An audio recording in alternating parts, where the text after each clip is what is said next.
Students, आप सभी हैं सेंट फ्रांसिस क्लासेस में मेरे यानी कि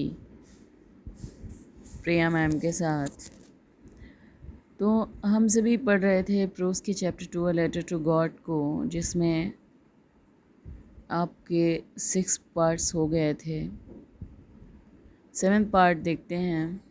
7th पार्ट से स्टार्ट करना था हमें। यहाँ तक हो गया था कि जो पोस्ट ऑफिस एम्प्लॉयज़ होते हैं वो पैसे कलेक्ट करते हैं और कलेक्ट करके एक एनवलप में डालकर उसको लेंचो के नाम पर लिख कर मेल बॉक्स में छोड़ देते हैं और एक सिग्नेचर के तौर पर लिख देते हैं God the following Sunday.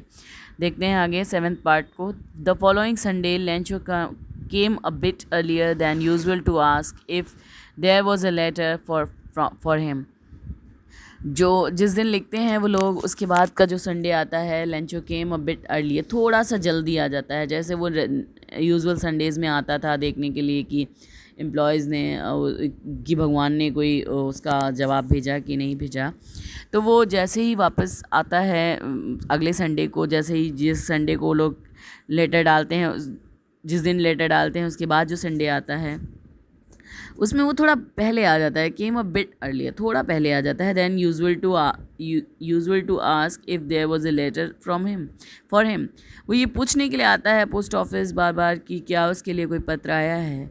It was the postman himself who handed the letter to him while the postmaster, experiencing the contentment of a man who has performed good deeds, looked on from the doorway of his office. तो ये जो postman था वो himself who handed the letter to him, उसने स्वयं उस Lencho को वो लेटर दिया पोस्टमैन ने। while the postmaster experiencing the contentment of a man who has performed good deed, लेकिन जो पोस्टमास्टर था जिसने इतना अच्छा कार्य किया था वो इस चीज़ को एक्सपीरियंस करना चाहता था, अनुभव करना चाहता था उस इंसान की खुशी को, और उसे देखना चाहता था।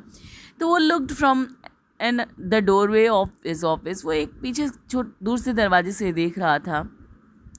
Lencho showed not the slightest surprise on seeing the money.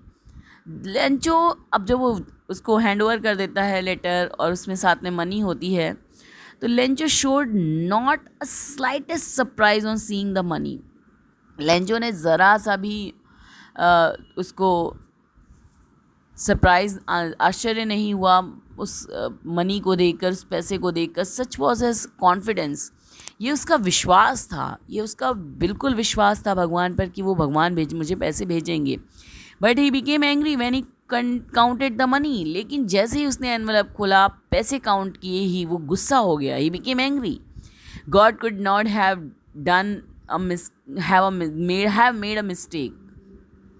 वो सोचता है कि भगवान ऐसी गलती नहीं कर सकते। God could not have made a mistake, ऐसी गलती भगवान नहीं कर सकते। Nor could he have denied Lencho what he had requested, और लेंचो को ये भी विश्वास था कि nor could he have denied मतलब मना करना, Lencho was what he had requested.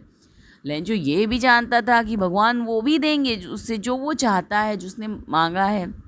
Immediately, तुरंत लेंचो पैसे देखता है, उसको गुस्सा आता है। वो अपने मन में सोचता है कि भगवान तो ऐसी गलती कर सकते नहीं हैं, और ना ही वो मुझे पैसे देने से मना कर सकते हैं जब मैंने रिक्वेस्ट करके पैसे मांगे हैं।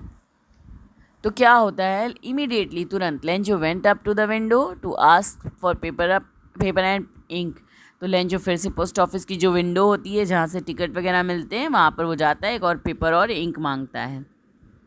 On the public writing table he started to write, और जहाँ पर पोस्ट ऑफिस होता है वहाँ पर एक लिखने के लिए टेबल जैसी होती है, वहाँ पर वो खड़े होकर लिखना शुरू कर देता है।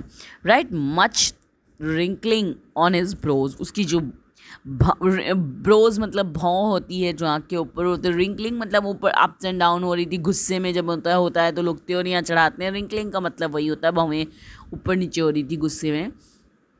caused by the effort he had to make to express his ideas, और वो जो उसको गुस्सा आ रहा था वो उसको उस लेटर में लिख रहा था। when he finished, जैसे ही ख़त्म हुआ, he went to the window to buy stamp which he licked and then affixed to the envelope.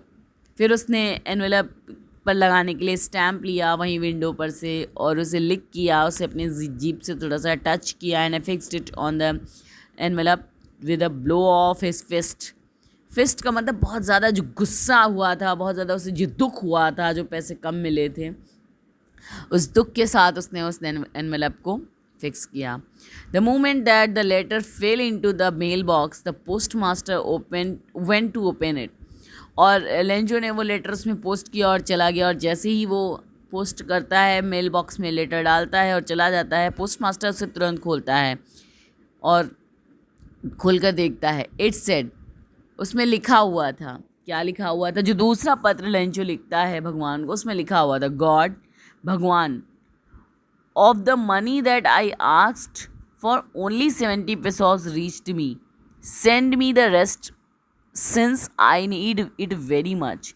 लिखा हुआ है कि भगवान, जो धन मैंने मांगा था, आई आस्क्ड फॉर ओनली, ये मुझ तक कितना पहुंच रहा है? ओनली 70 pesos रीच्ड मी, सिर्फ 70 pesos ही मुझ तक पहुँचे हैं। सेंड मी द रेस्ट, जो बाकी के जो 30 pesos बचे हैं ना, वो भी मुझे भेज दीजिए। Since I need it very much, क्योंकि मुझे इनकी बहुत ज़रूरत है। But don't send it to me through the mail, लेकिन इस बार किससे मत भेजिएगा? मेल से मत भेजिएगा, ये पोस्ट ऑफिस के थ्रू जो मेल आते हैं इससे मत भेजिएगा, because the post office employees are the bunch of crooks. क्योंकि ये जो पोस्ट ऑफिस एम्प्लॉयज़ हैं ना, वो बंच ऑफ क्रुक्स हैं, मतलब दुष्टों का पूरा समूह है, जिन्होंने क्या किया है, आपके भेजे हुए 100 pesos में से मेरे 30 pesos उन्होंने निकाल लिए हैं। तो इस चैप्टर में जो विश्वास है लेंचो का भगवान पर, वो ये दिखाता है कि व्यक्ति को किसी भी परिस्थिति में ईश्वर पर विश्वास नहीं छोड़ना चाहिए, और ना ही किसी भी प्रकार से आशा को छोड़ना चाहिए, विश्वास को छोड़ना चाहिए। अगर आप पर कोई मुसीबत आती है तो आपको उसे धैर्य के साथ उसका सामना करके उसके आगे के विषय में, उसे सुधारने के विषय में सोचना चाहिए।